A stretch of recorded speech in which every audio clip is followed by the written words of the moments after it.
केताल का अचूक प्रयोग। राजकुमारी बनी ढाल और इंसान और राक्षस के बीच होने वाली सबसे अजीब मुलाकात। इंसान 5। पार्ट 1। बारबेरियन और निषिद्ध भूमि, फॉरबिडन लैंड्स। एलीन, दृढ़ता से। ये विकृति अनोमली यकीनन फॉरबिडन लैंड्स, निषिद्ध भूमि के प्राणियों की है। केताल को यह सुनकर क्वेस्ट की याद आई, पर हारून ने इस बात को काट दिया। हारून, इम्पॉसिबल राजकुमारी। फॉरबिडन लैंड्स के प्राणी इस दुनिया में नहीं आ सकते। प्राचीन इतिहास और अनुभव हमें यही बताते हैं। हारून ने एक प्राचीन सम्राट की कहानी सुनाई। उस सम्राट ने व्हाइट स्नोफील्ड को जीतने की कोशिश की थी। उसने कहा था कि वहां के सबसे खतरनाक प्राणी ग्रे बारबेरियंस हैं, जिनकी छाती पर निशान है। हारून, अगर वे बारबेरियन बाहर आ सकते तो इस सर्द जमीन को छोड़कर कब के गर्म महाद्वीप पर आ चुके होते। पर कोई रिकॉर्ड नहीं है। केताल, मन ही मन, ग्रे बारबेरियन मेरी तरह। केताल ने जिज्ञासा से पूछा कि क्या फॉरबिडन लैंड्स नए सिरे से भी बनती हैं। हारून, हाँ। यह ज्ञात नहीं है कि क्यों, पर कई बार किंगडम्स की राजधानी में ही फॉरबिडन लैंड्स बन गई हैं और वे किंगडम नष्ट हो गए। केताल गंभीर हो गया। क्या भयंकर चीजें बाहर आ रही हैं? यह अच्छा नहीं है। पार्ट 2। केताल का अजीब अवलोकन। केताल हारून और एलीन की बातें सुनता रहा, लेकिन उसके दिमाग में कुछ और चल रहा था। केताल, मुझे नहीं लगता कि ये इतना आसान है। एलीन, मतलब? केताल ने हवा में उड़ते तीरों को झाड़ते हुए कहा, ये हमें रोकने की कोशिश कर रहे हैं, पर ये तुम्हें मारने की कोशिश नहीं कर रहे। तलवारें और तीर सब केताल को निशाना बना रहे थे, ना कि एलीन या हारून को। केताल, अगर इन्हें किंगडम को हड़पना था तो ये तुम्हें पहले ही मार डालते, लेकिन ऐसा कोई इरादा नहीं दिखा। पार्ट 3। ढाल बनी राजकुमारी। केताल, थोड़ी देर के लिए मुझे माफ करना। केताल ने झटके से एलीन की बाह पकड़ी और उसे अपने शरीर की ढाल बना लिया। उसी पल हमला करने आए नाइट्स की तलवारें एलीन को छूने से पहले ही वापस पलट गईं। केताल, पुष्टि हो गई। वे तुम्हें मारना नहीं चाहते। केताल ने मुस्कुराते हुए नाइट्स को जमीन पर गिरा दिया। हारून, दहशत से, तुमने राजकुमारी को ढाल बना लिया। केताल, उसके लिए माफी, लेकिन ये पुष्टि जरूरी थी। अगर ये सच में धोखा दे रहे होते तो वे अभी तलवारें वापस नहीं खींचते। केताल ने आगे कहा, और यह इकलौती अजीब बात नहीं है, वे गुरिल्ला टैक्टिक्स का उपयोग कर रहे हैं। अमर राक्षसों को छोटे छोटे समूह में आकर क्यों हमला करना चाहिए? उन्हें एक साथ आकर रास्ता रोककर मरकर फिर से जिंदा हो जाना चाहिए था। और सबसे अजीब बात, वे रात में हमला नहीं करते। पार्ट 4। राक्षसों से बातचीत। एलिन और हारून सन्न रह गए। एक राक्षस को आराम की क्या जरूरत? वे इंसानों की तरह व्यवहार कर रहे थे, मानो वे नियमों से बंधे हों। केताल, सरल तरीके से सोचना अब कोई समाधान नहीं है। तुम्हें पता है कि वे क्या चाहते हैं? एलीन, नहीं। उसने उनसे कभी बात करने की हिम्मत नहीं की थी। केताल, तो फिर मेरा काम आसान है, बस एक पल रुको। केताल का शरीर अचानक गायब हो गया। हारून, सख्त होकर, रुको। उसका डर सच साबित हुआ। केताल वापस आते हुए, बारबेरियन, तुम क्या कर रहे हो? केताल वापस आया और उसके हाथ में एक पकड़ा हुआ नाइट था। केताल, तुम दोनों एक ही किंगडम में रहते थे और कभी बात भी नहीं की। एक दूसरे की इच्छा जाने बिना दुश्मन बनना दुर्भाग्यपूर्ण है। केताल हंसा। केताल, क्यों न एक बार इंसानों और राक्षसों के बीच एक ईमानदार बातचीत हो जाए? जारी। हारून, केताल के इस पागलपन पर इनक्रेड्यूलस, अविश्वासी था कि वो राक्षसों से बात करना चाहता है। केताल, हमें बातचीत करनी ही पड़ेगी। तुम डीनियन किंगडम के राजा के पास जा रहे हो, उनसे मदद मांगने। क्या राजा तुम्हारे कहने पर लूटीन किंगडम से दुश्मनी मोल लेंगे? केताल ने तर्क दिया कि राजा को इस बात पर यकीन नहीं होगा कि नाइट्स मौत से नहीं डरते और जिंदा हो जाते हैं। एलीन को विश्वास दिलाने के लिए सबूत चाहिए, और ये नाइट फरमान ही वो सबूत है। केताल, और सबसे बड़ी बात, तुम बदला चाहती हो। दुश्मन को हराने के लिए पहले उसे समझना जरूरी है। जब तुम्हें पता ही नहीं कि वे क्या चाहते हैं, तो तुम बदला कैसे लोगी? पार्ट 2। नाइट की दलील और पैट्रिक का संदेह। फरमान पकड़ा गया नाइट जोर जोर से चिल्लाता रहा कि वो इंसान है। उसने एलीन के बचपन की गुप्त बातें, जैसे आधी रात में छिपकर पूरा हम खा लेना या तलवार चलाने न देने पर रोना, याद दिलाई। एलीन अपनी यादों को एक स्मृति खाने वाले राक्षस द्वारा स्पर्श किए जाने से नाराज हुई, पर नाइट ने अपनी बात दोहराई, मैं राक्षस नहीं हूं। टावर मास्टर पैट्रिक ने चुपके से अपने माना जादुई ऊर्जा का इस्तेमाल करके नाइट की जांच की। उसका निष्कर्ष चौंकाने वाला था। शरीर की बनावट, हड्डियां, नसें, रहस्यमय प्रवाह का मार्ग, मिस्टिक फ्लो। नाइट हर तरह से इंसान था। पैट्रिक हैरान था। ये क्या है? कोई दानव इंसान का रूप नहीं ले रहा, बल्कि एक इंसान दैवीय या राक्षसी शक्तियों के साथ व्यवहार कर रहा है। पार्ट 3, रहस्य का सबसे बड़ा खुलासा। एलीन ने नाइट के गले पर कटार रखी और पूछा, तुम मेरी तरह मरते क्यों नहीं हो? फार्मन नाइट, राजकुमारी, आप गलत समझ रही हैं। हम इंसान हैं। एलीन ने चिल्लाकर अपने डर को जाहिर किया कि वे उसके माता पिता को निगल चुके हैं और एक दिन उसे भी अमर राक्षस बना देंगे। इस पर नाइट ने अनजाने में सबसे बड़ा राज खोल दिया। फरमान, ना ना ना, ऐसा नहीं होगा, ऐसा कभी नहीं होगा, क्योंकि राजकुमारी और हारून ऐसा नहीं चाहेंगे। आपको उस हिस्से की चिंता करने की जरूरत नहीं है। केताल और पैट्रिक के चेहरे बदल गए। नाइट का मतलब था कि ये बदलाव जबरन नहीं थोपा जा रहा, बल्कि स्वीकृति, एक्सेप्टेंस या इच्छा पर निर्भर करता है। पार्ट 4, केताल का अंतिम संदेह और महाजादूगर का आगमन। बातचीत बेनती जा रही, लेकिन नाइट एक जीवित सबूत बन गया। इलीन केताल को देखकर बहुत प्रभावित हुई। वो उसे एक हीरो के रूप में देखने लगी, जो प्रेम की भावना के करीब था। केताल ने अपने एक्स कुल्हाड़ी को देखा। वो बिल्कुल साफ था, जैसे कभी इस्तेमाल ही ना हुआ हो। केताल ने याद किया कि उसने अभी अभी इससे नाइट्स को मारा था, जिस पर खून लगा था। इसका मतलब था कि सिर्फ नाइट्स ही नहीं, बल्कि उनकी वस्तुएं, केताल का एक्स भी स्वचालित रूप से ठीक रिजेनरेट हो रही थी। केताल ने इलीन से पूछा, क्या तुम खुद को इंसान मानती हो? इलीन ने कहा, यह तो जाहिर है। देखो, मेरे कपड़े फटे हुए हैं और मैं थक चुकी हूं। मैं इंसान हूं। आगे बढ़ते हुए वे जंगल से बाहर निकलकर रास्ते पर पहुंचे। इस बार नाइट्स नहीं आए। केताल, बाहर आओ। केताल ने हवा के प्रवाह से महसूस किया कि कोई छिपा हुआ है, भले ही कोई जादू या उपस्थिति महसूस नहीं हो रही थी। एक भनभनाहट के साथ इनविजिबिलिटी मैजिक टूट गई और एक बुजुर्ग व्यक्ति दिखाई दिया। लंबी दाढ़ी, ढीला लबादा, नुकीली टोपी और हाथ में छड़ी। जादूगर मेज, मैं अदमंत लगेश, मल्टी कलर्ड जूल स्कूल का हूँ और लूटीन किंगडम का हाई सॉसरर उच्च जादूगर हूँ। मैं सब कुछ समझाने आया हूँ। केताल, आप एक्सप्लेनेशन, व्याख्या देने आए हैं? मतलब, आप बातचीत के लिए आए हैं? अदमंत लगेश, हाई सॉसरर, फिलहाल हाँ। अडमांथ ने साफ कहा कि उन्हें डीनियन किंगडम की डिक्लेरेशन ऑफ ह्यूमैनिटी से कोई फर्क नहीं पड़ता। वो बस इसलिए आए हैं क्योंकि राजकुमारी का बिना सूचना दूसरे देश जाना एक राजनयिक मुद्दा, डिप्लोमेटिक इशू है। अदमांत, हमारा बदलना कोई अजीब बात नहीं है। क्या तुम्हें पता है कि तुम कैसे बढ़ी?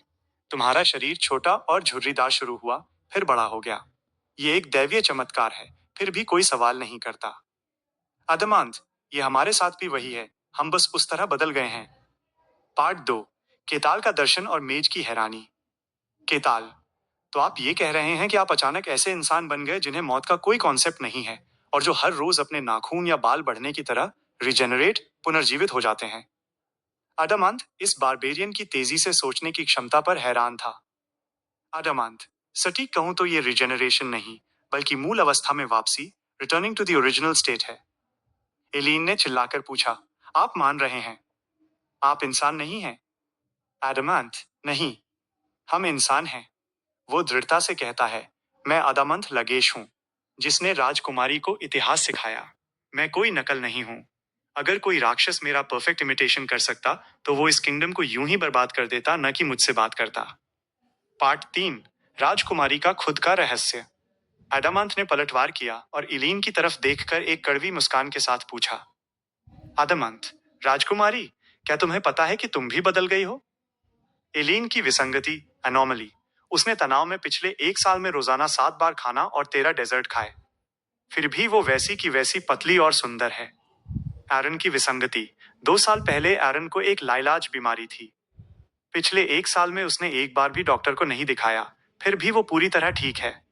केताल ने भी पुष्टि की कि एलीन ने उससे डरकर 3 दिन तक इतनी छोटी सी सूखी जर्की पर ही यात्रा की और फिर भी वो नहीं टूटी। केताल, तुम्हें भूख के अलावा कोई और समस्या नहीं हुई? यह सिर्फ इच्छा शक्ति से नहीं हो सकता। इलीन के चेहरे पर भ्रम छा गया। नाइट, फार्मन भी यही कह रहा था। हम इंसान हैं। अदमंत फैसला सुनाते हुए, तुम हमें राक्षस कहती हो? तुम भी वैसी ही हो, बस रूप अलग है। एलिन और एरन ने तब समझा कि वे भी अपने ही बदलाव को नजरअंदाज कर रहे थे। पार्ट 4, शिप ऑफ थीसियस का विरोधाभास। आडमांथ एलिन को वापस महल ले जाने की कोशिश करता है, पर केताल उसका रास्ता रोक देता है। आडमांथ, तुमने लगता है बातचीत समझी नहीं, बारबेरियन। केताल, मैं समझा। ये थीसियस के जहाज का विरोधाभास है। केताल ने उस प्राचीन दार्शनिक पहेली को समझाया। एक विजयी जहाज जिसके सारे टुकड़े डेक सेल समय के साथ सड़ गए और उन्हें बदल दिया गया। क्या वो अभी भी थीसियस का जहाज है? केताल हंसते हुए, लूटिन किंगडम एक बहुत बड़ा थीसियस का जहाज है। आदामंत इस बारबेरियन की बुद्धि पर आश्चर्यचकित रह गया।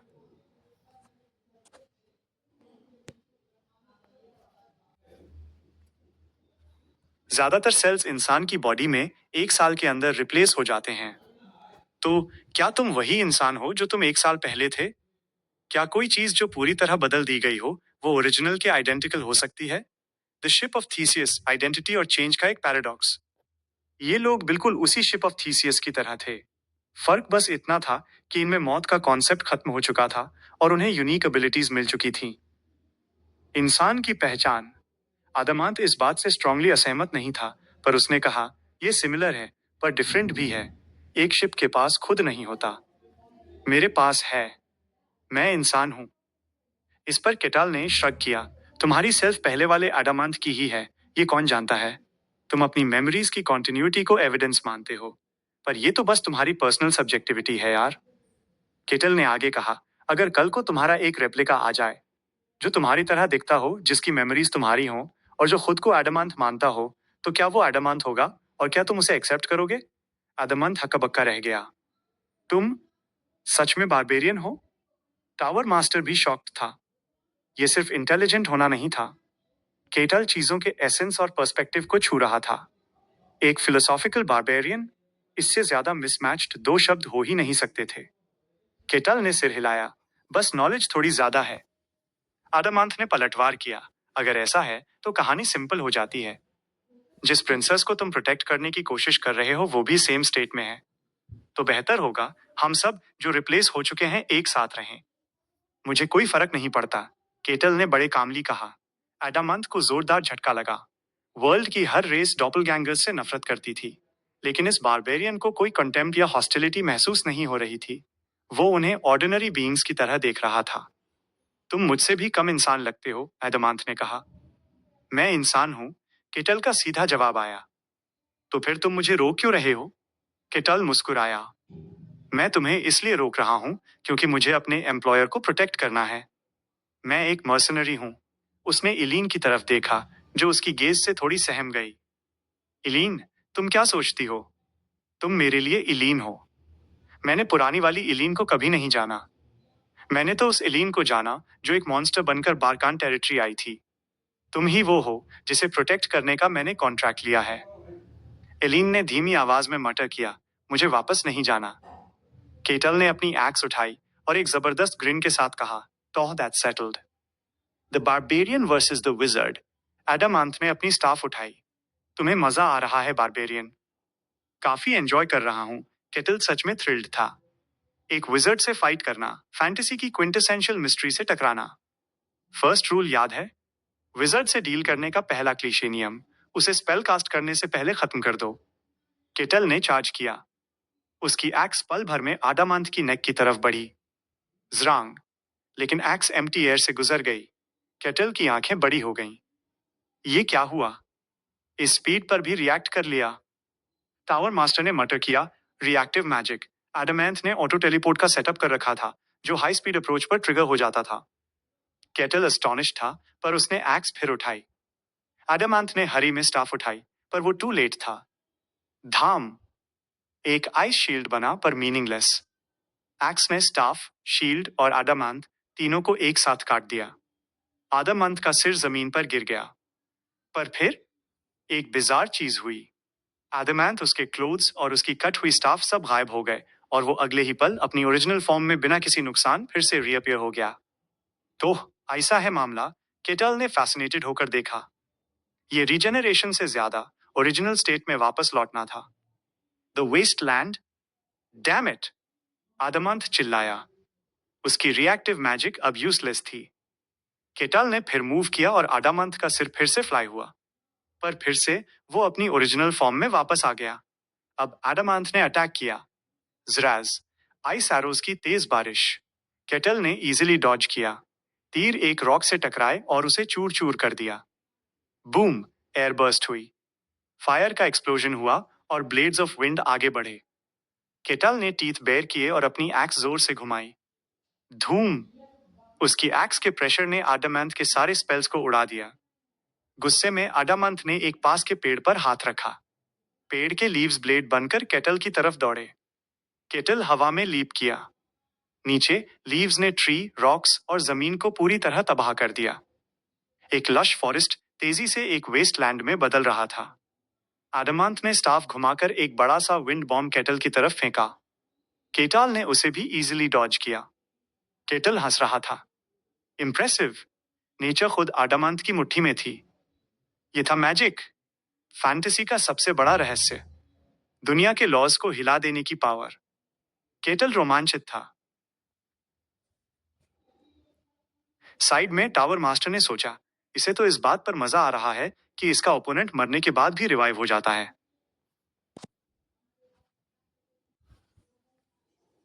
टिडली इमोशनल लग रहा था। वो इस बात से इम्प्रेस्ड था कि उसका ओपोनेंट बार बार मरने के बाद भी रेजरेक्ट हो जाता है। टावर मास्टर मन ही मन चकल कर रहा था। उसके हिसाब से एक बारबेरियन सिर्फ पावर से ही इम्प्रेस हो सकता है, मैजिक से नहीं।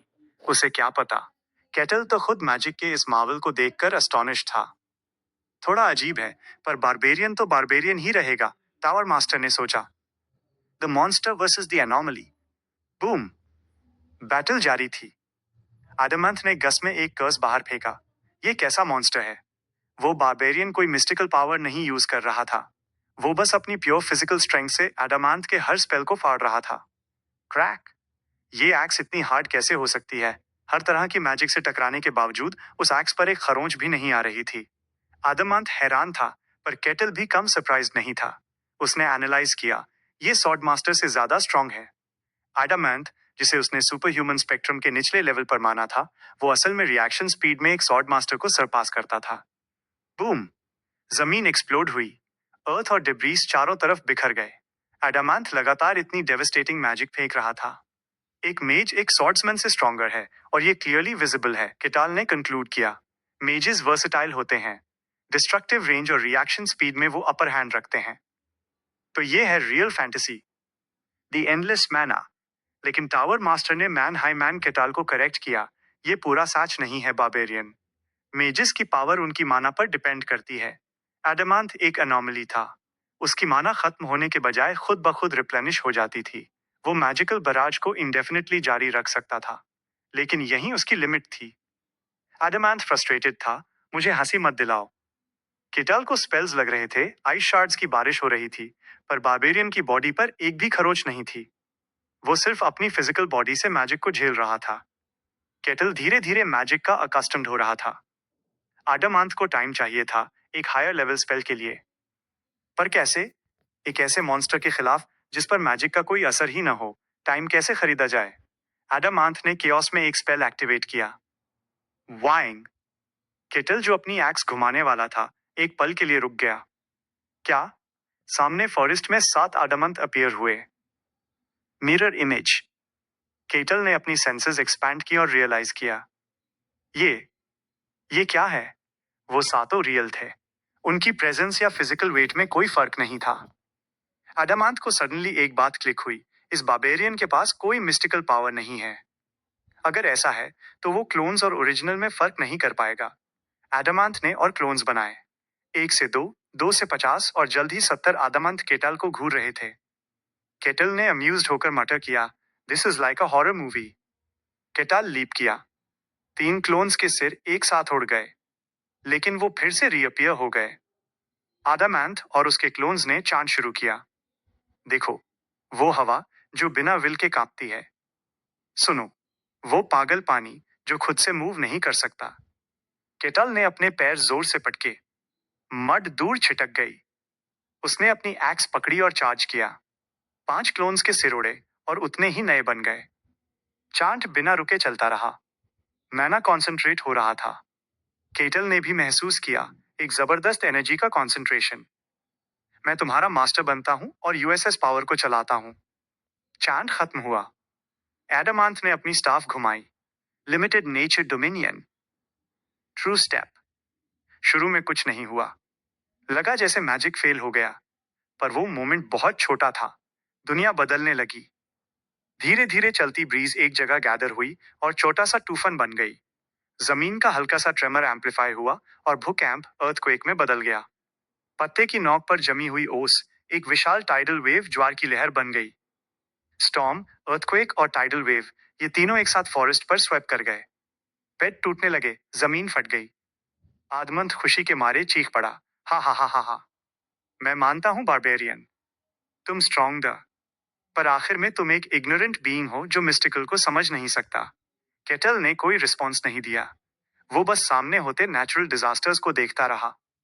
एक्ट ऑफ गॉड, मानव की पावर से बाहर की फोर्स, और ये सब एक सिंगल इंडिविजुअल की विल से हो रहा था। ये है मैजिक। केटल की आंखें नम हो गईं। उसे ओवरवेलमिंग इमोशन महसूस हुआ। अमेजिंग। केटल ने अपने मसल्स को और टाइट किया। उसने धीरे से अपना एक पैर उठाया। टावर मास्टर का एक्सप्रेशन बदल गया। उसने रिफ्लेक्स में एक मैजिकल बैरियर खड़ी की। केटल ने अपना उठा हुआ पैर जमीन पर रखा। True step. उस इंस्टेंट में जमीन फट गई। अर्थक्वेक एक इंसान के एक कदम से क्रश हो गया। केटल ने और जोर लगाया और आगे बढ़ा। चार्ज। वो छोटा भयंकर स्टॉर्म उसके शरीर से टकराया और एक्सप्लोड होकर चारों दिशाओं में बिखर गया। उसने अपनी मुट्ठी भींची, फिस्ट स्ट्राइक। वो मैसिव टाइडल वेव उसके फिस्ट से टकराया और ड्रॉपलेट्स में टूट गया। आ आदमांत की आंखें वाइडेंड थीं। उसके द्वारा क्रिएट किया गया ग्रैंड फिनोमेनन एक इंसान की मूवमेंट से पूरा खत्म हो गया था। केटल ने रिपोजिशन किया और फिर चार्ज किया, और इस बार केटल का शोल्डर आदामांत के शरीर से टकराया।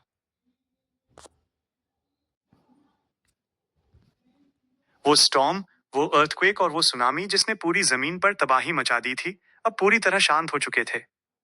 बस पीछे बची थी डिस्ट्रक्शन की आफ्टरमैथ। टावर मास्टर ने मैजिक बैरियर हटाया और चकल किया। एडामांथ ने जो मैजिक इस्तेमाल की थी, वो थी लिमिटेड नेचुरल डोमिनियन। एक सुपर ह्यूमन लेवल मेज ही इसे यूज कर सकता था। ये इतनी पावरफुल थी कि मिस्ट्री के कोर को डिस्ट्रॉय किए बिना इसे तोड़ा नहीं जा सकता था। लेकिन केटल ने कोर को टारगेट नहीं किया। उसने तो उस फिनोमिनन को प्योर स्ट्रेंथ से ओवरपावर कर दिया था। A monster of strength, tower master ने सोचा। केटल सेटिस्फाइड लगा। Not bad. The essence of anomaly. Adamanth खत्म हो चुका था। केटाल के शोल्डर से टकराते ही उसकी बॉडी पीसेस में टूट गई थी। लेकिन आदामंथ एक बार फिर रीअपियर हो गया। यू इनसेन बारबेरियन, तुमने मेरे मैजिक को डिस्पेल करने की हिम्मत कैसे की? एडामंथ का चेहरा गुस्से से भरा था। उसने फ्यूरियस होकर अपनी स्टाफ उठाई। क्रंच। इसी पल केटल का खून से सना हाथ एडामंथ के चेस्ट में घुस गया। अगर यही तुम्हारा बेस्ट मैजिक है, तो आगे कंटिन्यू करने की जरूरत नहीं है। You scoundrel. एडामांथ फिर ओरिजिनल फॉर्म में आया। केटल ने उसका सिर डिकैपिटेट कर दिया, लेकिन सिर जमीन पर गिरने से पहले ही आदामांथ रिगेन हो चुका था। प्रॉब्लम यही है, केटल ने सोचा।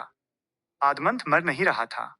शिप ऑफ थीसियस की तरह वो सिर्फ ह्यूमन फॉर्म ही नहीं, अपने अटायर कपड़े को भी रिप्लेस कर रहा था। केटल ने अपने हाथ पर गौर किया। खून गायब हो चुका था। एक पॉसिबिलिटी उसके दिमाग में आई। केटल ने जोर से अपना पैर जमीन पर पटका। आदमंथ डॉज नहीं हुआ। उसे लगा कि रिवाइव तो होना ही है, लेकिन इस बार डिफरेंट था। जब केटल फिर से अपीयर हुआ, तो उसके हाथ में एक कला कपड़ा था। एडमांथ के रोब का कॉलर। केटल ने लंजिंग अटैक में उसे फैड लिया था। केटल ने उस कपड़े के पीस को केयरफुली फोल्ड किया और अपनी मुट्ठी में भींच लिया। आह! इंस्टेंट में एक वेव फैल गई। हवा कंप्रेस हुई। थोड़ी देर बाद केटल ने मुट्ठी खोली। ओ! उसके हाथ में चोट रेनबो कलर्ड पार्टिकल्स थे। रोब का पीस ग्रैन्यूल्स में कॉम्प्रेस हो चुका था। ये एक्स्ट्राऑर्डिनरी नहीं था, पर आदमंत का एक्सप्रेशन पूरी तरह बदल चुका था। You scoundrel. उसके चेहरे पर गुस्सा, डार और बिविल्डरमेंट, हैरानी, सब कुछ एक साथ था। ये तुम्हारा एसेंस है, या रादर तुम्हारा कलेक्टिव एसेंस। केटाल मुस्कुराया और फिर से एडामांथ के चेस्ट को पियर्स किया। बॉडी रिजेनरेट हुई, लेकिन इस बार फाक था। वो फटा हुआ कॉलर वापस नहीं आया। अब फ्लैट यहां से तुम्हें अपनी लाइफ स्टेक पर लगानी पड़ेगी। कंटिन्यू करोगे? उद्धरण चिन्ह डॉट डॉट डॉट उद्धरण चिन्ह। एडामांथ ने दांत पीसे, एक मोमेंट सोचा और फिर डिसीजन लिया। I will withdraw. मैं वापस जाता हूं। क्या? इलीन हैरान रह गई।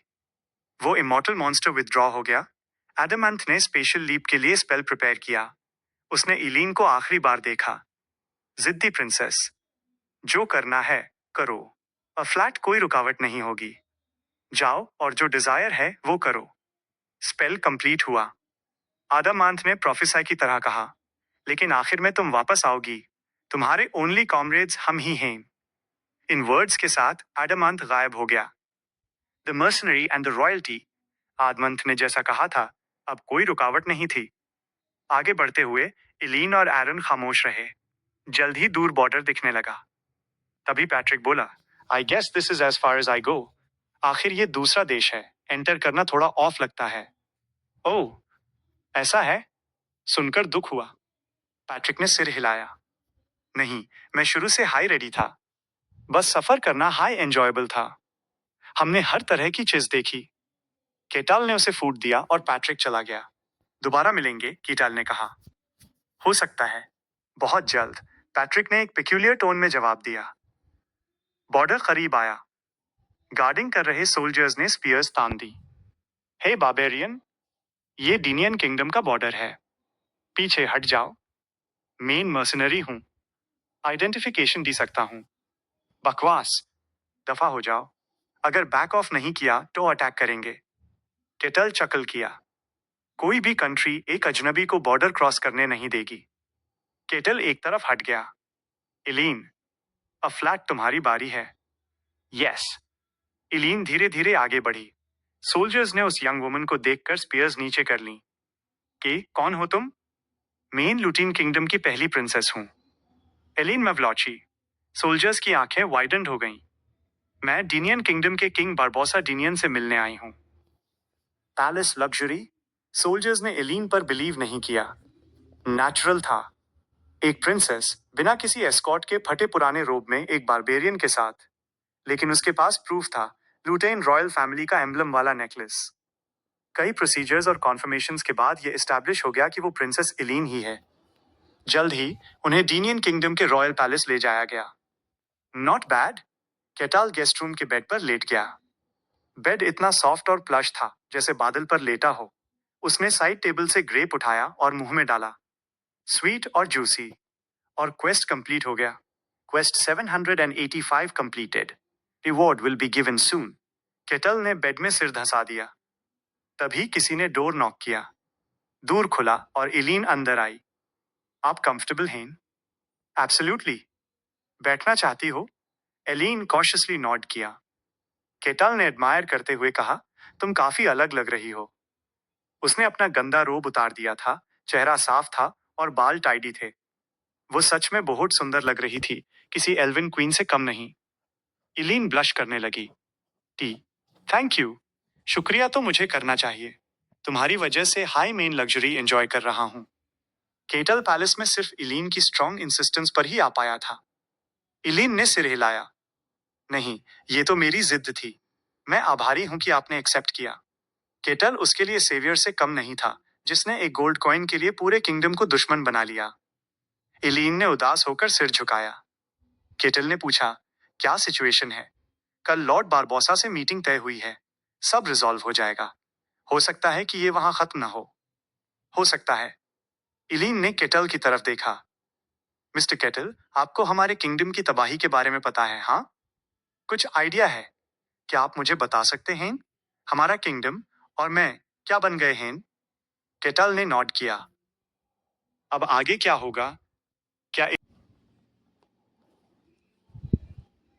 इंसान क्या बन गए?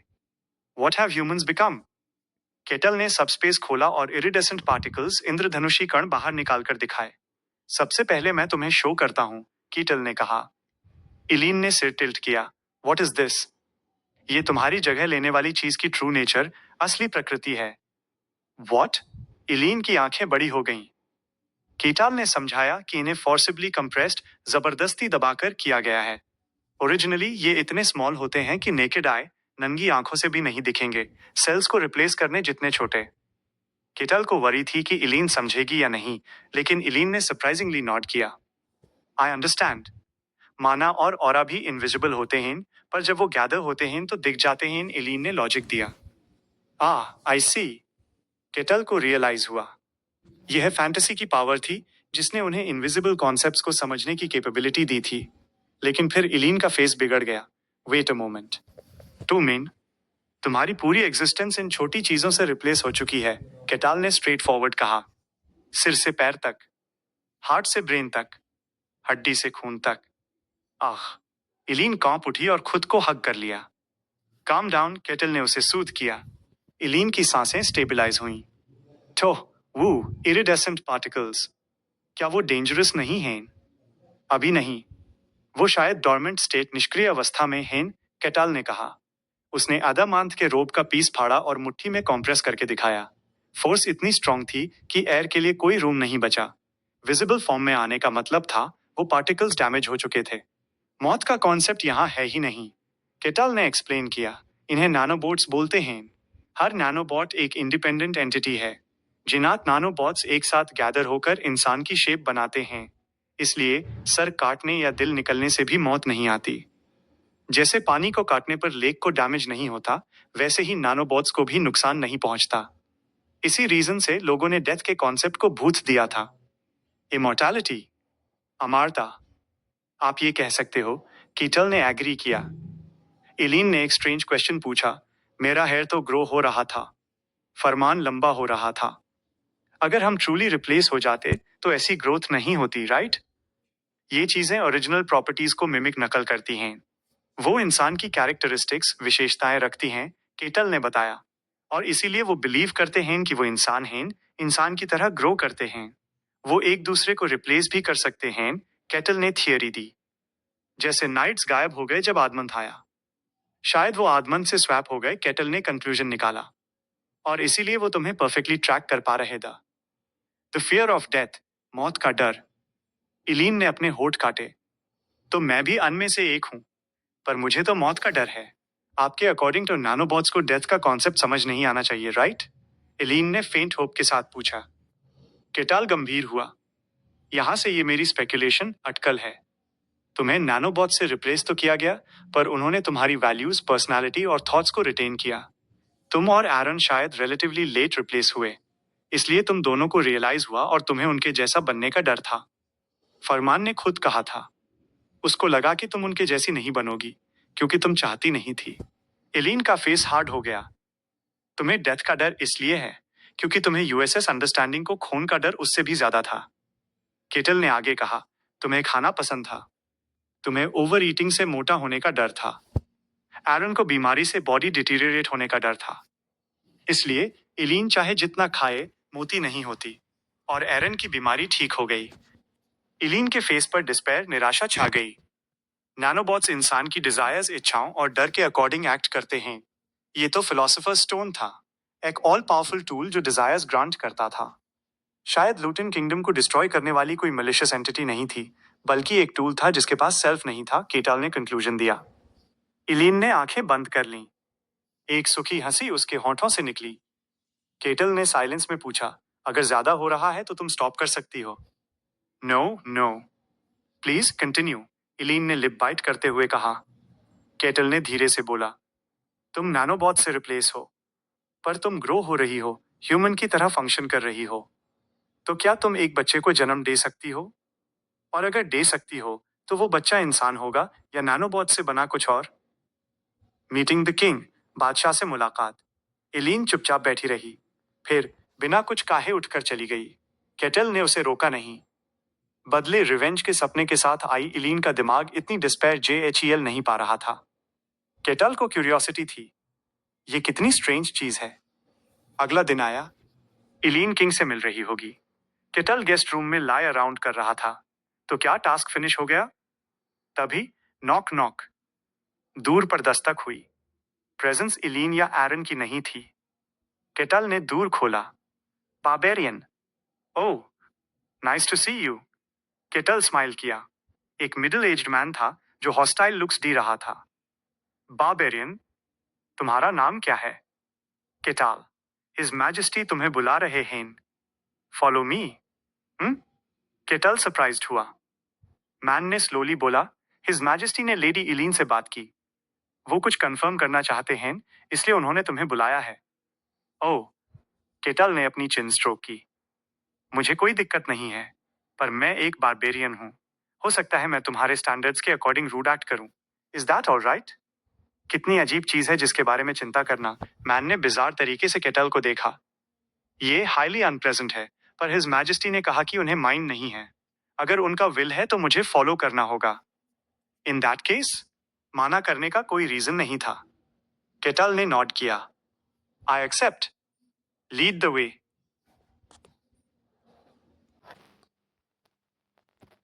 केटल उस मैन के पीछे पीछे चला।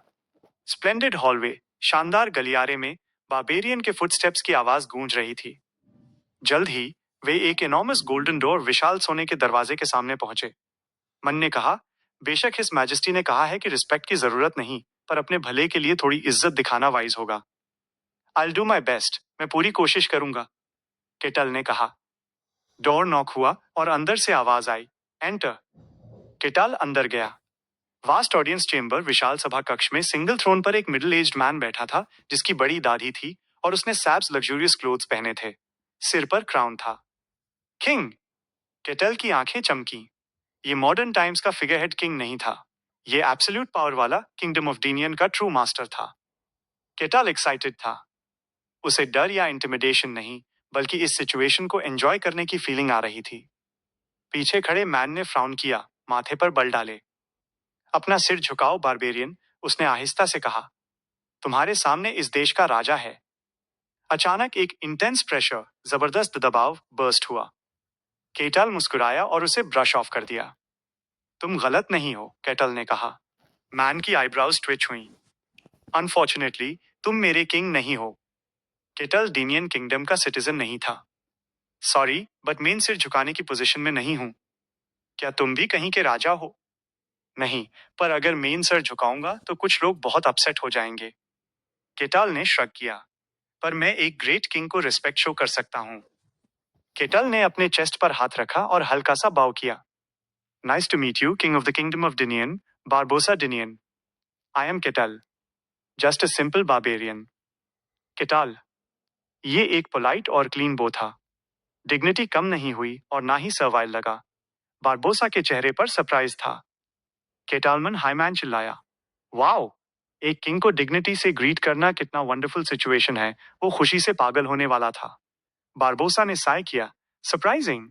जैसा एलीन ने कहा, तुम टिपिकल बारबेरियंस से बहुत डिफरेंट हो। केटाल ने स्ट्रेट क्वेश्चन किया, तो बाकी बारबेरियंस ऐसे नहीं हैं। तुम कॉन्वर्सेशन कर सकते हो, यहां से ही शुरुआत होती है। काश सारे बारबेरियंस तुम्हारे जैसे होते। तो बाहर के बारबेरियंस भी अंदर वालों जैसे ही हैं। केटाल ने इंफॉर्मेशन स्टोर की। बारबोसा ने यूएस मैन को स्टेप बैक होने को कहा।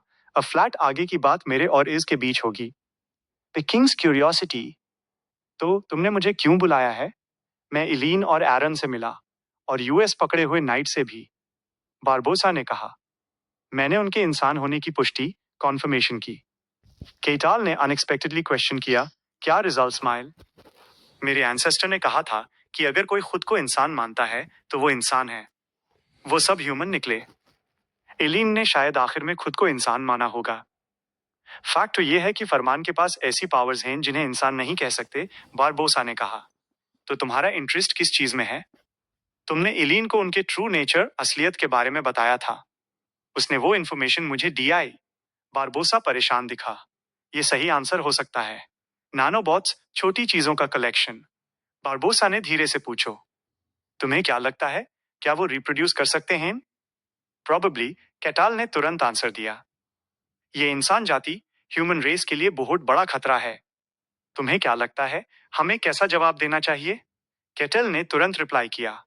हमें बात करने से शुरू करना चाहिए। बारबोसा हैरान रह गया। बात करना? वो मॉन्स्टर्स हैं जो हमें रिप्लेस कर रहे हैं। बात नहीं होगी। हो सकता है होगी। वो सच में बिलीव करते हैं कि वो रिप्लेसमेंट से पहले इंसान था। जैसे फरमान जब चाहता भाग सकता था, पर वो नहीं भागा। केटल ने एक्सप्लेन किया कि उनका पर्पस अननोन है। हमें जाने होगा कि वो क्या चाहते हैं और उनका गोल क्या है। The offer and the distortion. Barbosa ने क्यूरियस गेज से केटल को देखा।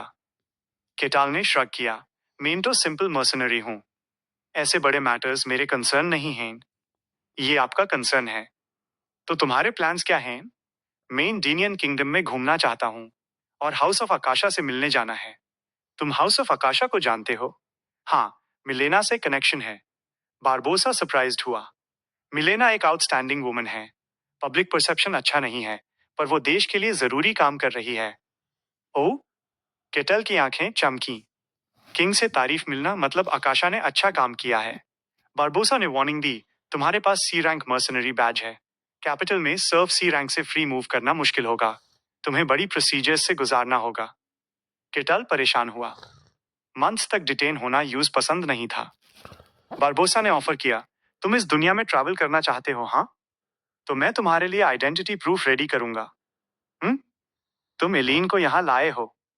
वो मेरे दोस्त की बच्ची है। इसे मेरा शुक्रिया समझो। बारबोसा ने नाइट को आदेश दिया। ये एक बैज होगा जो मेरे एंडोर्स समर्थन के साथ तुम्हारी आइडेंटिटी अटेस्ट करेगा। इंपीरियल कैपिटल या चर्च के होली साइट्स को छोड़कर तुम आसानी से ट्रैवल कर पाओगे। केटल भावुक टच्ड हुआ। किंग इतनी काइंडनेस दिखा रहा था। बस एक रिक्वेस्ट है।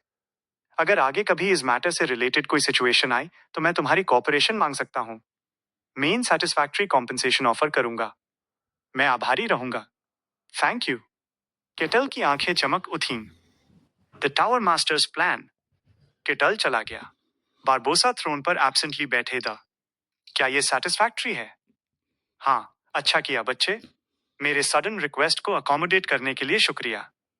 एक लो वॉइस के साथ एक स्कूल अपीयर हुआ टावर मास्टर। बारबोसा ने साई किया। अगर टावर मास्टर की रिक्वेस्ट रिफ्यूज कर दूं तो अंजाम तो होंगे ही। टावर मास्टर ने चकल किया। पर तुमने डायरेक्ट एक्ट किया। क्या अफवाहें सच हैं? हाँ, दुनिया बिगड़ डिस्टॉर्ट रही है। टावर मास्टर ने भूकंप लाने वाली न्यूज दी आए। फॉरबिडन लैंड्स में से एक पूरी तरह ऑर्डिनरी फॉरेस्ट बैन गया है। कोई भी आ जा सकता है। बारबोसा का चेहरा पीला पड़ गया।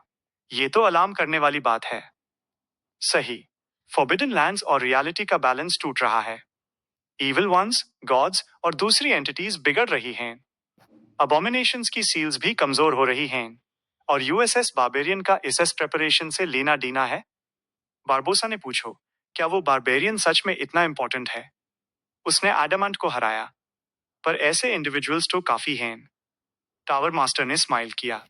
अगर तुम सिर्फ रिजल्ट से देखो तो ऐसा ही लगेगा। अस बारबेरियन की असलियत देखने वाले ही उसकी वैल्यू समझ सकते हैं। तुम्हें क्या लगता है वो बारबेरियन क्या है? बारबोसा फ्राउन किया। एलियन एंटिटी जो बात करने को कह रहा था। टावर मास्टर ने आहिस्ता से जवाब दिया। वो डिस्टॉर्शंस विकृतियों में से एक बीइंग है। बारबोसा का फेस पेल हो गया। दुनिया बिगड़ रही है। एलियंस बाहर आएंगे। ऐसे में एक एलियन से दोस्ती करना अच्छा होगा जो इंसानों के प्रति फ्रेंडली हो। ये कॉन्फ्रंटेशन सिर्फ बार्बेरियन और किंग के बीच नहीं, बल्कि वर्ल्ड की डेस्टिनी के बारे में थी। आगे क्या होगा?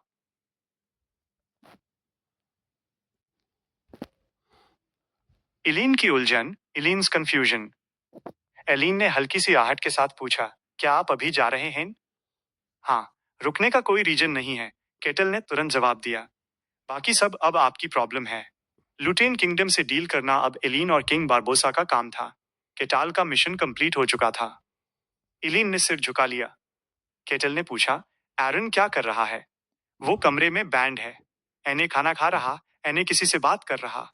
वजन से तो फिजिकल रूप से ठीक लगता है। इलीन ने फीबल लाफ, कमजोर हंसी के साथ कहा। शायद उसने सुइसाइड किया और फिर रिवाइव हो गया। सॉरी। सॉरी क्यों? मैंने आपसे रिवॉर्ड देने का प्रॉमिस किया था।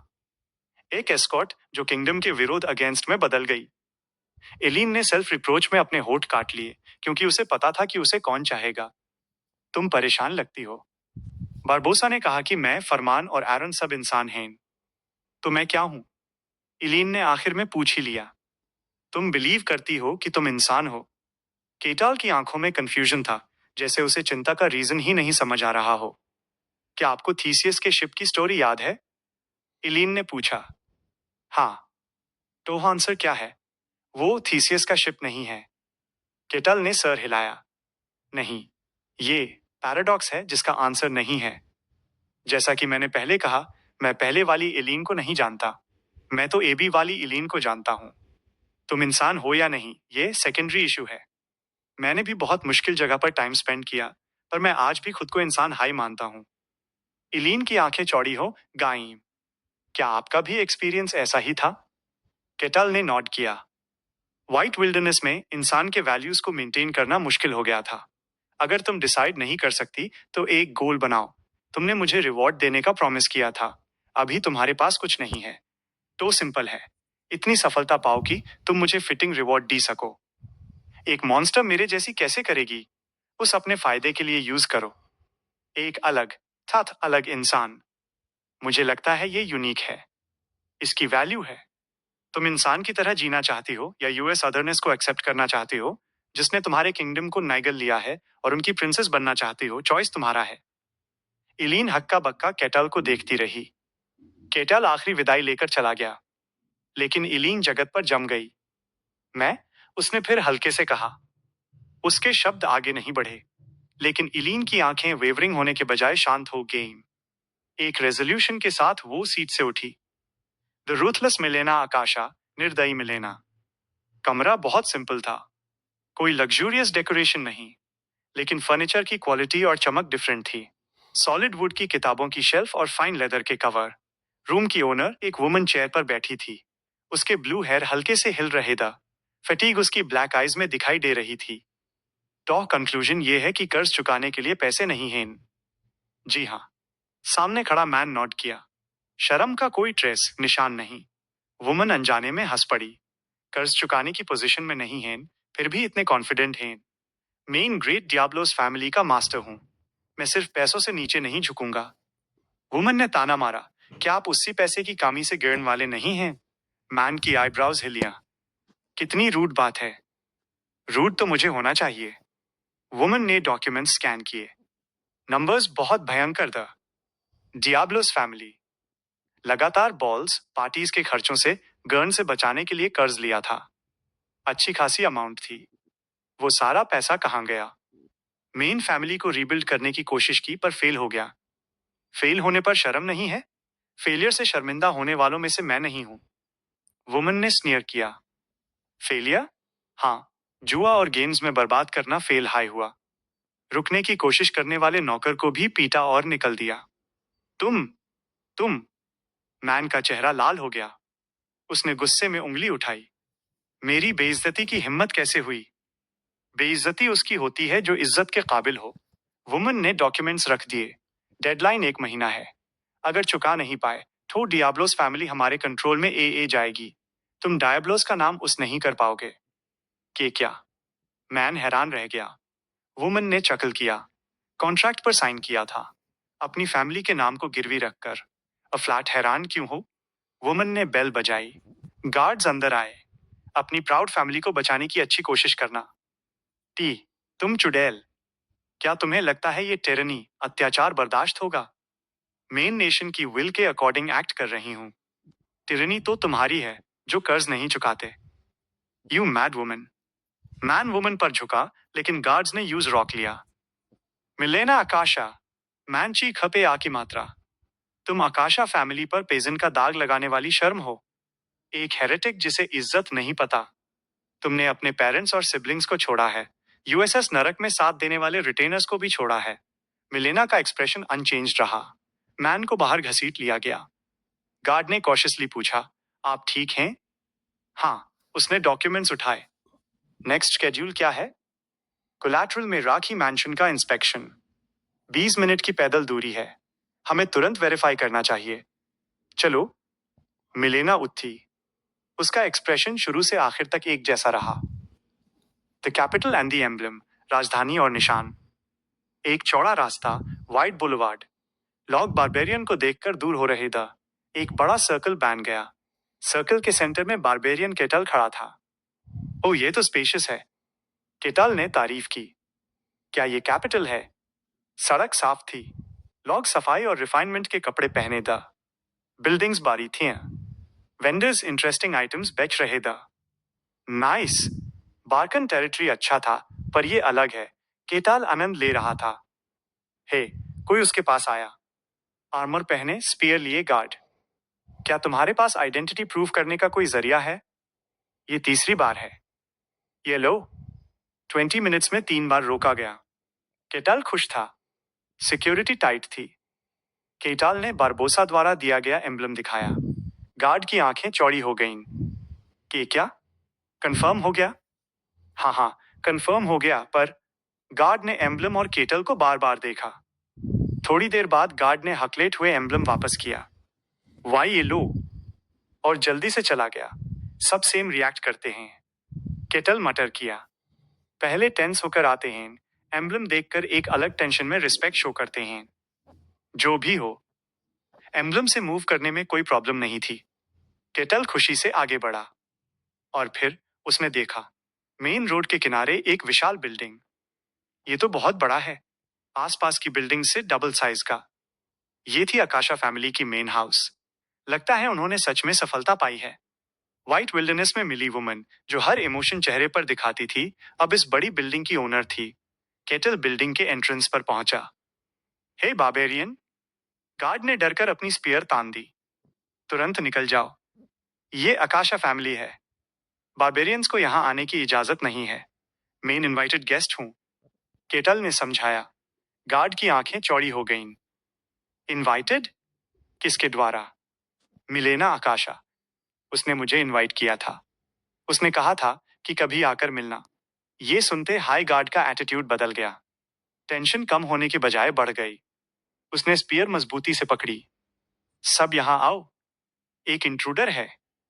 मिलेना आकाशा से मुलाकात आसान नहीं लगती। क्या केटल यूएस स्टाफ वुमन से मिल पाएगा? शिक्षकों, गार्ड्स ने शोर सुनकर जल्दी से बाहर आगमन किया। उन्होंने केटल कीटल को देखा और खौफ से भर गए। एक बर्बर? बार्बेरियन? राजधानी कैपिटल में एक बर्बर क्या कर रहा है? केतल ने शांत होकर कहा, मैं शत्रु एनिमी नहीं हूं। मिलेना आकाश, मिलेना आकाशा ने मुझे आमंत्रित इनवाइटेड किया है। रक्षकों, गार्ड्स का एक्सप्रेशन एक्सप्रेशन सख्त हो गया। तुम दुष्ट स्काउंड्रल! क्या तुम्हें लगता है लौह महिला, आयन लेडी, तुम्हारे जैसे गंदे बर्बर को आमंत्रित करेंगी? अधिकारी का असमंजस, कंफ्यूजन। ऐसे समय में ठोस प्रमाण, सॉलिड प्रूफ ही सबसे अच्छा होता है। केतल ने आकाश परिवार के प्रतीक सिंबल वाला एक टोकन टोकन निकाला। मुखिया, कैप्टन का चेहरा आश्चर्य, सरप्राइज से भर गया। और मेरे पास ये भी है। केतल ने अनुमति पत्र पास थमा दिया। ये पास पास डेनियन साम्राज्य, किंगडम ऑफ डेनियन का राज चिन्ह था। 3 राज चिन्हों का मतलब था कि राजा किंग ने स्वयं धारक की स्थिति स्टेटस प्रमाणित की है। मुखिया का सिर चकरा गया। एक बर्बर के पास आकाश परिवार का टोकन और डेनियन साम्राज्य का अनुमति पत्र। मुखिया ने कहा, यह मेरे अधिकार क्षेत्र, माय अथॉरिटी से बाहर है। लेडी मिलेना के आने पर मैं सीधे उनसे पूछूंगा। समझ गया, पर मेरी एक शर्त है। उनके आने तक आपको अस्थायी रूप से हिरासत, टेम्परेरीली डिटेन्ड में लिया जाएगा। केतल ने कोई विरोध नहीं किया। तो मैं कहाँ रहूंगा? महल मैंशन के तहखाने, बेसमेंट में एक कमरा रूम है। मैं रास्ता दिखाता हूँ। केतल की आंखें चमक उठीं। क्या वहां कोई गुप्त कमरा, सीक्रेट रूम तो नहीं? कृपया आगे बढ़ें। मिलेना का पश्चाताप, रिग्रेट। देर रात को मिलेना घर वापस आई। वो अगले दिन दोपहर तक काम वर्क में व्यस्त बिजी रहीं। एक रक्षक ने मिलेना को सूचना इन्फॉर्म दी। मिलेना का चेहरा पीला पड़ गया। मिलेना घबराहट में भागी। उन्होंने दरवाजा खोला। ओ मिलेना, फिर से मिलकर अच्छा लगा। के केतल महोदय, सर। मिलेना झुककर माफी अपॉलॉजी मांगी। मैं माफी चाहती हूँ केतल महोदय। हमने आपको मामूली हम्बल कमरे में रखने की हिम्मत कैसे की? केतल शांत रहे। चिंता मत करो। गुप्त कमरों की कमी को छोड़कर यह कमरा अच्छा था। चाय, टी और पुरानी बातें। स्वागत कक्ष रिसेप्शन रूम में केतल ने चाय का कप पकड़ा। स्वाद और खुशबू बेहतरीन, एक्सीलेंट थे। मिलेना ने कहा, बहुत समय हो गया केतल। 3 साल हो गए। मिलेना ने पूछा, श्वेत हिम क्षेत्र व्हाइट स्नोफील्ड के मामले इश्यूज हल रिजॉल्व हो गए हैं? हाँ, केतल मुस्कुराया। मैंने उन्हें पूरी तरह से हल कर दिया है। धन्यवाद है कि मैं उस खराब जगह से बच एस्केप निकलने में सफल रहा। आपकी ऑडियो रिकॉर्डिंग के लिए यह स्क्रिप्ट उत्कृष्ट है।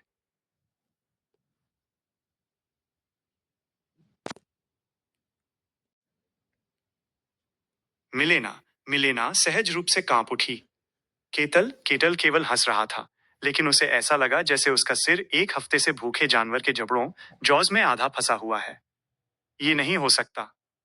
मिलेना ने हल्के से सिर हिलाया। वह इस बर्बर को अच्छी तरह से जानती थी। डरने का कोई कारण नहीं था।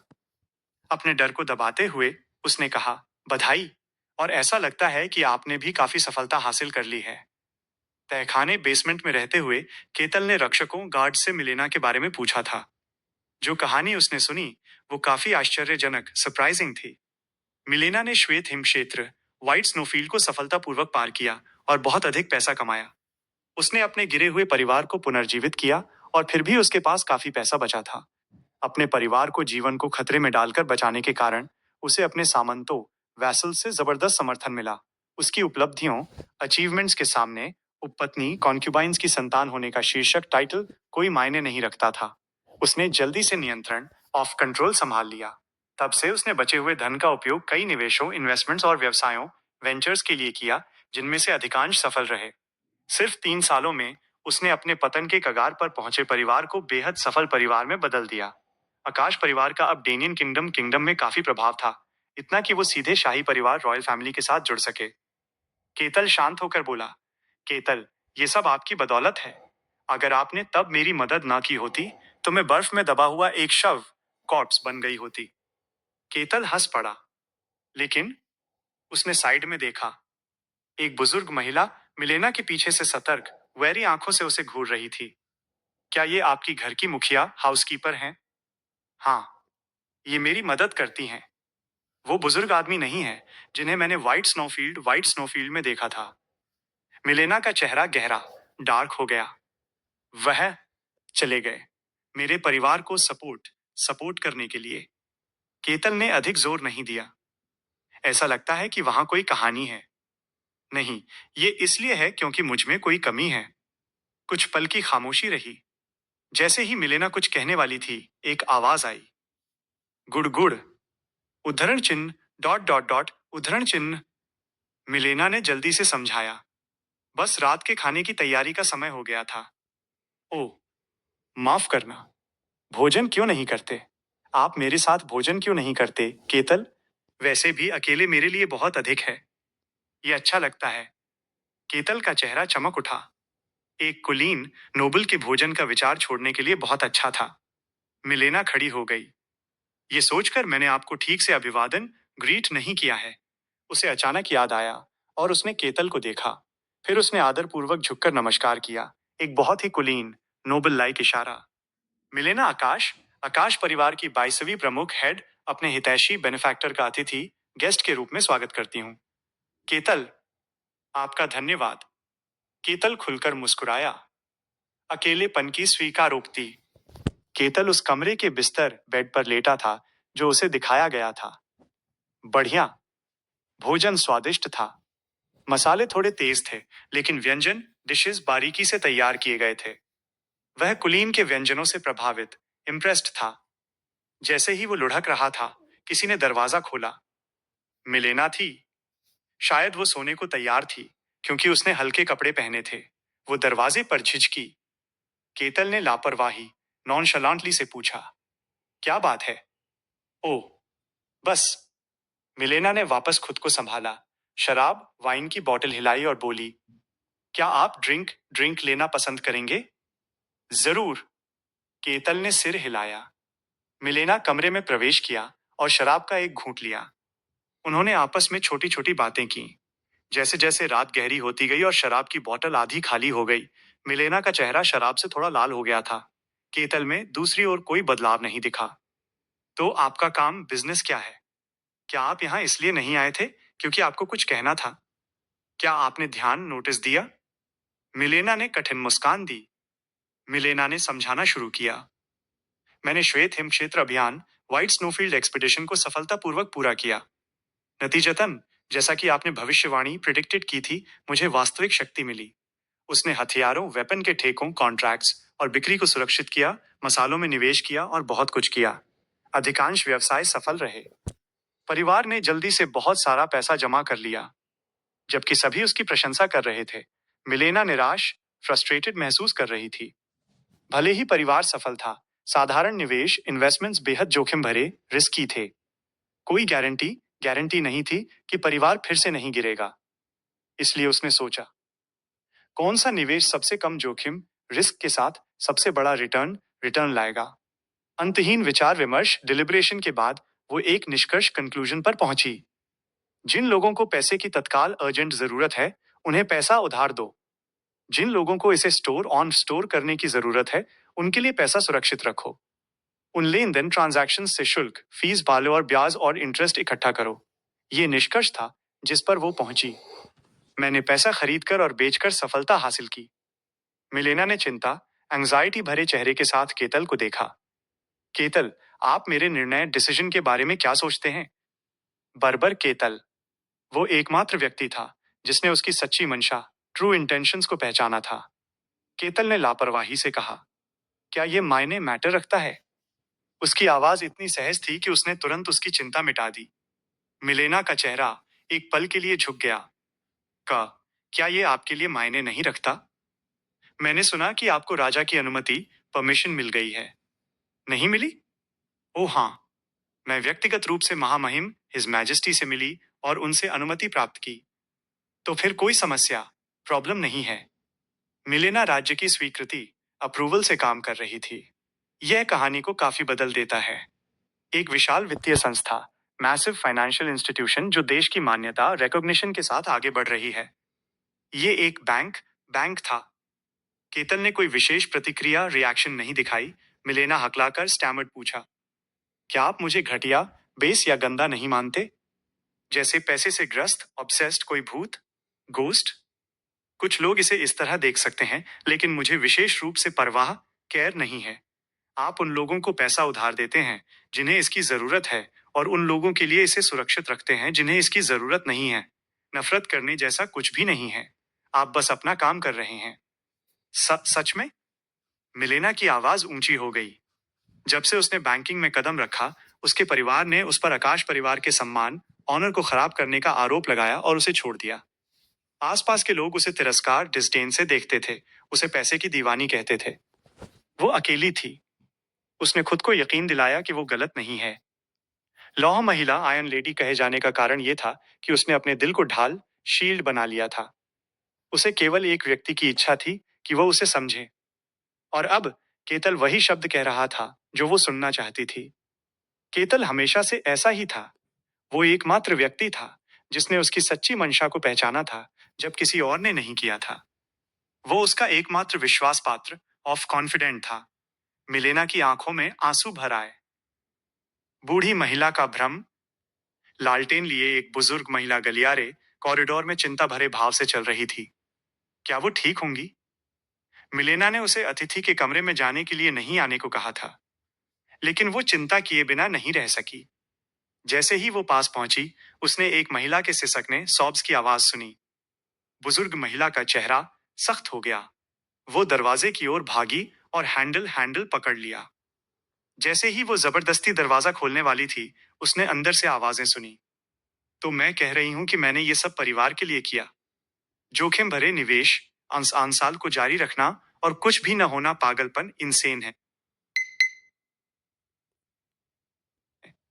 क्या आप ऐसा नहीं सोचते? हाँ, मैं ऐसा सोचता हूँ। पैसा उधार लेना और उसे वापस न करना, और फिर सम्मान, ऑनर की बात करना। सम्मान? अगर ऐसा है तो उन्हें पहले पैसा वापस देना चाहिए। क्या आपको ये बेशर्मी, शेमलेस नहीं लगती? यह बेशर्मी है। आप सच में मुझे समझते हैं केतल। आप मुझे पूरी तरह से समझते हैं। मैं बस आपसे सहमत अग्री हो रहा हूं। उद्धरण चिन्ह, उद्धरण चिन्ह। बुजुर्ग महिला दरवाजे के डोर नॉब पर हाथ रखकर रुक गई। वो क्या सुन रही थी? एक पल के लिए उसने अपने कानों पर संदेह किया। उसने सोचा कि ये मिलेना नहीं हो सकती, लेकिन आवाज निश्चित रूप से मिलेना की थी। लौह महिला, मिलेना आकाश।